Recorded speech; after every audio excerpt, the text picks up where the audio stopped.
الحمدللہ الذی ہدانا لہذا وما كنا لنہتدی لولا ان ہدانا اللہ والصلاة والسلام علی عبادہ الذین اصطفیٰ خصوصا علی خاتم الانبیاء اما بعد۔ ٹھہریے، ہمارے چینل کو سبسکرائب کریں، بیل آئیکن دبائیں اور ویڈیو کو لائک کریں۔ نماز توبہ صلاۃ التوبہ کے حوالے سے حضرت امام مولا علی علیہ السلام راوی ہیں۔ سنن نبی داود حدیث نمبر 1521 1521۔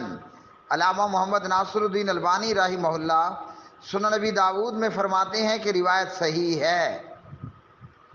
حدیث کے راوی امام مولا علی علیہ السلام ہیں۔ جناب حضرت علی کہتے ہیں حدثنی ابو بکر وصدق ابو بکر رضی اللہ عنہ انہ قال سمعت رسول اللہ صلی اللہ علیہ وسلم یقول ما من عبد یذنب ذنبا فیحسن الطہور ثم یقوم فیصلی رکعتین ثم یستغفر اللہ الا غفر اللہ لہ ثم قرأ هذه الآیہ والذین اذا فعلوا فاحشة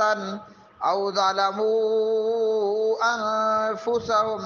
ذکروا اللہ الی آخر الآیہ۔ جناب حضرت علی رضی اللہ تعالی عنہ کہتے ہیں کہ مجھے جناب حضرت ابو بکر صدیق اکبر رضی اللہ تعالی عنہ نے حدیث بیان کی اور ابو بکر نے سچ کہا۔ جناب ابو بکر نے بیان کیا کہ میں نے پیارے نبی صلی اللہ علیہ وسلم کو سنا، آپ صلی اللہ علیہ وسلم فرما رہے تھے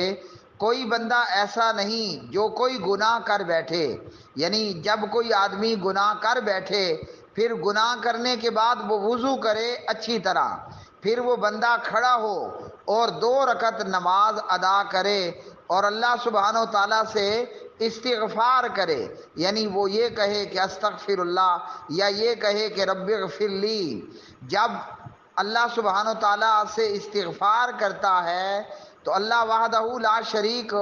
اسے معاف فرما دیتا ہے۔ پھر آپ صلی اللہ علیہ وسلم نے قرآن مجید فرقان حمید کی یہ آیت پڑھی، جب کبھی وہ لوگ کسی بے حیائی یا برائی کا کام کر بیٹھیں، اپنی جانوں پر ظلم کر بیٹھیں تو یہ اللہ کو یاد کرتے ہیں اور اپنے گناہوں کی معافی مانگتے ہیں تو اللہ سبحانہ و تعالی گناہوں کو معاف فرما دیتا ہے۔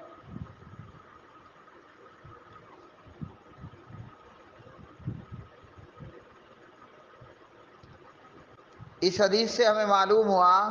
کہ جب آدمی گناہ کر بیٹھے تو وہ اچھی طرح وضو کرے، 2 رکعت نماز پڑھے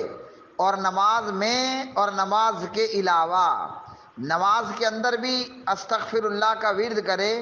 اور نماز کے بعد بھی اللہ سبحانہ و تعالیٰ کے سامنے اپنے گناہ کا اقرار کرے اور پروردگار سے اپنے گناہ پر اللہ سے معافی مانگے تو اللہ سبحانہ و تعالیٰ اسے معاف فرما دیتا ہے۔ اب گناہ گار بندہ چاہے 2 رکعت نماز پڑھ لے یا اس سے زیادہ نماز پڑھ لے اور جتنی مرتبہ چاہے وہ زیادہ سے زیادہ